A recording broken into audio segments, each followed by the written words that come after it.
If your fear of, say, failure, humiliation, or public speaking stops you from taking the opportunities you really want to take, then this video is for you. My name's Hazel Gale. I'm a former therapist turned author and creator of the Betwixt app. And after publishing my book in 2018, I found myself face to face with the sickening reality that I had to promote the damn thing, and that this meant public speaking, something I'd been terrified of forever. After avoiding it for as long as possible, I found myself with just 4 weeks to both write my talk and find a way through my fear. This little series is about how I did this. In the first video, we covered the practicalities of preparation. Now we're moving on to something altogether different. How your memories can provide a way to change your automatic emotional reaction to pretty much anything you find frightening, but wish you didn't. The example I'm using is my old fear of public speaking, but you could apply this little process to other kinds of unhelpful fear as well. If you're up for giving it a go, here's how. Making sure you focus on something you feel comfortable to explore. Start by taking a moment to connect with a limiting fear or block that you struggle with. The idea is to feel your fear right now, even if it's only on a very low level. If it's too much, stop. But if you get a little uncomfortable while doing this, just a little taste of that fear, then that's actually a good thing. So, if you're afraid of dogs, for example, you could imagine that there's a dog outside barking, or a dog right in the room with you. As you picture it, just let your body remember the type of fear you feel when in the presence of a dog. Or if you're afraid of something like public speaking, you can simply imagine that you're standing on a stage in front of 1,000 people. That should do the trick.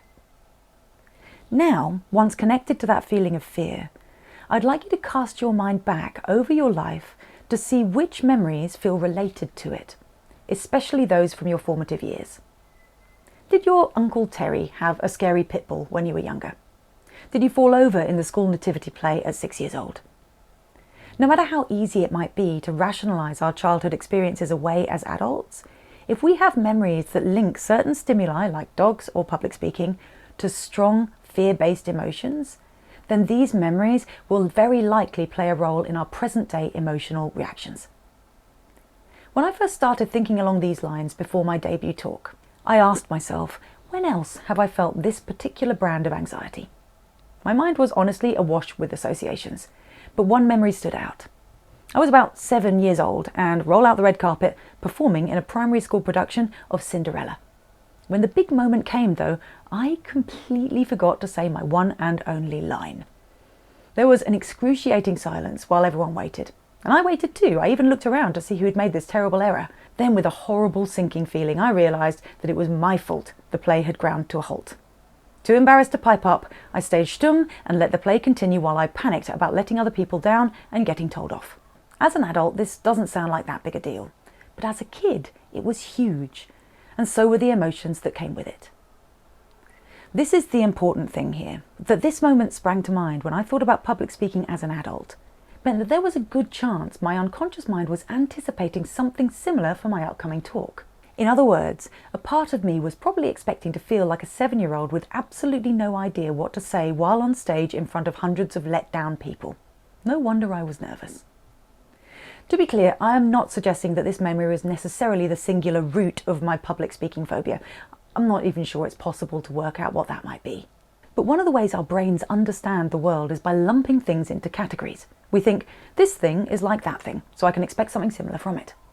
For example, we don't need to work out what to do with a chair whenever we come across a new one. It's in the chair category, so we sit down. In fact, we know we can sit down on anything that looks even vaguely chair-like. A bollard, a boulder, someone down on all fours searching for their pen lid, etc.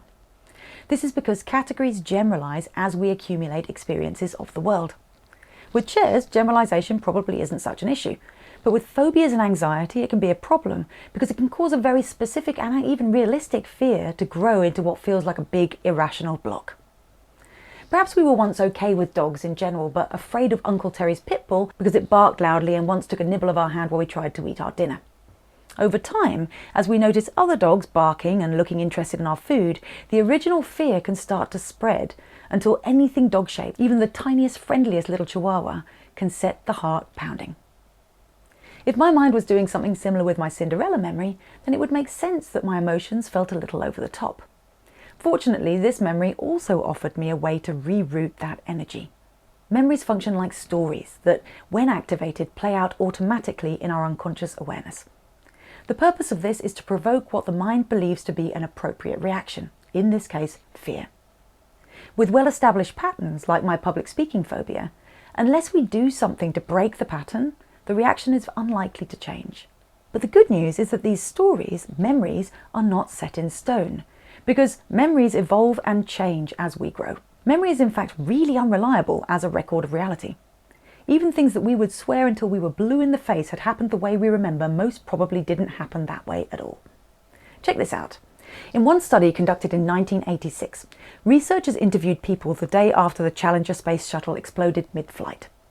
Details recorded included how the interviewees heard the news, how they felt about it, and what they'd been doing at the moment they learned of the disaster. However, when those same people were interviewed again 2.5 years later, a quarter of them had misremembered every single detail, and not a single person told totally consistent stories in the 2 interviews. I don't know about you, but that blew my mind. Even flashbulb memories, those super detailed, clear recollections that we have of big events, appear to shift and change without us knowing. They seem to be malleable, not set. This is known as the plasticity of memory. In a practical sense, what this means is that we can intentionally edit and rewrite memories that are in problematic categories in order to teach the mind to see things of that kind differently. I used to do this type of work often with my therapy clients, and I found that young memories were by far the most effective. My guess is that this is because they usually involve big emotions, and also because we're better at forgiving, empathizing with, and accepting our child selves after they make a boo-boo than we are our adult selves. So my Cinderella memory was perfect rewriting fodder for my limiting public speaking story. And because it wasn't a serious traumatic experience, the reframe was remarkably easy. To change my story, I imagined going back to that day and speaking compassionately with my younger self. I explained that it was okay to make mistakes and that no one was angry. Then I encouraged her to say her line even though she was late. This took a little effort. My brain really didn't like the idea of that. But I got there in the end, and when my child self finally spoke, I imagined her glowing. Literally. I saw beams of golden light flooding out of her body and into the crowd of parents, including my own, who were all very grateful to receive it, along with the line which was, I think, she's not even wearing any shoes. There, I finally said it to an audience. This reframed version of the story felt like a much better fit with my adult perspective on what it means to perform. I didn't want to feel like the centre of attention for my talk. I'd rather feel like the audience were at the centre of mine, as if I was giving them a gift, should they choose to accept it. This felt right, and freeing too. So to help my mind store the memory in this new way, I visualised it repeatedly before the event. I imagined my little self saying her line and glowing with that golden light while drifting off to sleep or taking a shower. And I found that that light put my mind at ease every single time because it helped me to remember that the speaking event just wasn't all about me. Hallelujah. If you thought of a related story when I posed the question earlier, and if you feel comfortable to delve in, see if you can do the same. There's no right or wrong way to reframe a memory. Any edit you apply to a difficult recollection that makes it feel better can help to start chipping away at the old pattern and sow seeds for some more helpful associations. I would recommend taking a compassionate approach, but other than that, nothing's off the table really, and only you can know what's going to make a difference. If you give this a try, as always, I would dearly love to know how you get on. And also, as always, I hope you found this helpful. If you enjoyed this video, please like and share so others can find it too. And finally, if you'd like to take an epic journey through a magical world in the name of personal growth, then you can download Betwixt, the mental health game, which is available on the iOS App Store and Google Play.